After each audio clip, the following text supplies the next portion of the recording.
शिला भक्ति सिद्धांत सरस्वती ठाकुर एक कथा कहते हैं। एक बार एक मैरिज पार्टी निकली हुई थी, रात को निकले और बोट से जा रहे थे और पूरा रात भर वो बोट चला रहे थे। परंतु रात भर बोट चलाने के बाद भी जब सुबह उठ के देखा तो वहीं पे थे वो। क्यों? क्योंकि उनने उनका जो एंकर, जो हल है नौका का, वो नहीं निकाला। रात को निकले, जैसे कोई पानी में गिर गया और गिरने के बाद कोई मगरमच्छ का आश्रय लेता है तो फिर क्या होगा? तो आश्रय लेने वाले का ही नाश हो जाएगा। तो जब तक हमारे मन में भौतिक आसक्ति है तब तक हमारा साधना इतना हमें फलदायी नहीं होगा। तो जब तक ततः पदं तत्परिमार्गितव्यम् यस्मिन् गता न निवर्तन्ति भूयः तमेव चाद्यं पुरुषं प्रपद्ये यथा प्रवृत्ति प्रसृता पुराणी। ततः पदम तत्परिमार्गितव्यम, ततः उसके बाद, किसके बाद?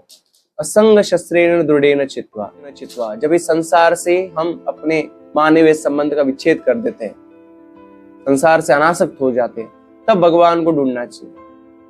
नहीं तो जब तक हमारे मन में भौतिक आसक्ति है तब तक हमारा साधना इतना हमें फलदायी नहीं होगा।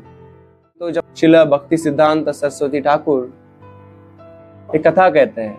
एक बार एक मैरिज पार्टी निकली हुई थी और रात को निकले और बोट से जा रहे थे और पूरा रात भर वो बोट चला रहे थे। परंतु रात भर बोट चलाने के बाद भी जब सुबह उठ के देखा तो वहीं पे थे वो। क्यों? क्योंकि उनने उनका जो एंकर, जो हल है नौका का, वो नहीं निकाला था।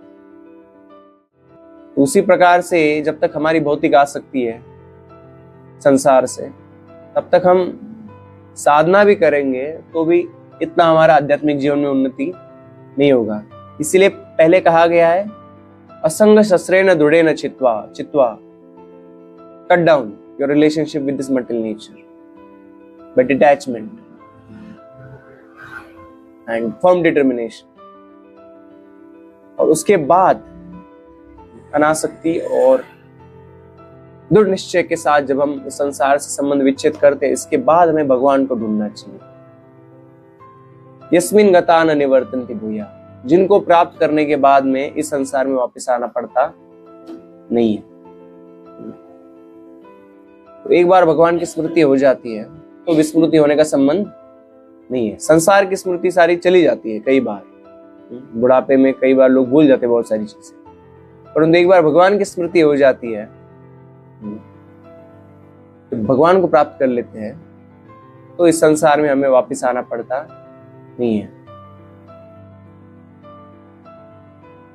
तमेव चाद्यम पुरुषम प्रपद्ये, और हमें भगवान को शरण में जाना चाहिए। तो जनरली जिस वस्तु में हमें बहुत इंपॉर्टेंस लगता है, वैल्यू लगता है, महत्व लगता है, उस वस्तु की, व्यक्ति की हम शरण लेते हैं। इस संसार के लोग धन की शरण लेते हैं क्योंकि धन से उन्हें अलग अलग प्रकार के भोग प्राप्त होते हैं, तो उसके पीछे पड़े रहते हैं कि कैसे धन को बढ़ाया जाए, क्योंकि उसमें उनको महत्व दिखता है। जब हम समझेंगे कि भगवान सबसे महत्वपूर्ण है, उनको प्राप्त करने के बाद ऐसे आध्यात्मिक आनंद की अनुभूति होती है कि संसार के सारे आनंद उसके सामने सुख फीके पड़ जाते हैं। तब हम भगवान का आश्रय लेने का गंभीर विचार करेंगे। और भगवान एक वास्तविक एकमात्र आश्रय है जब हम समझेंगे, क्योंकि संसार के आश्रय कैसे है?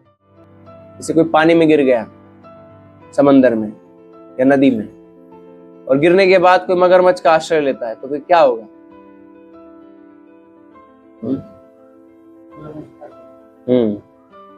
मगरमच्छ का पानी में गिरने के बाद कोई आश्रय लेता है तो आश्रय लेने वाले का ही नाश हो जाए। उसी प्रकार से कोई संसार का आश्रय लेता है तो ये पक्का है कि उसका ही नाश हो जाए। ऐसे भगवान का आश्रय हमें लेना चाहिए। यथा प्रवृत्ति प्रसृता पुराणी तमेव चाद्यम पुरुषम प्रपद्ये, आदि पुरुष जिनसे सब कुछ आता है, जो सबसे पहले थे, जो नित्य है, जो शाश्वत है। और यथा प्रवृत्ति प्रसृता पुराणी, ये जो भौतिक संसार है जिनसे आता है, हमें संसार से आकर्षण है, परंतु जो संसार के रचयिता है उनसे आकर्षण में नहीं, क्योंकि उनके बारे में हम जानते नहीं है।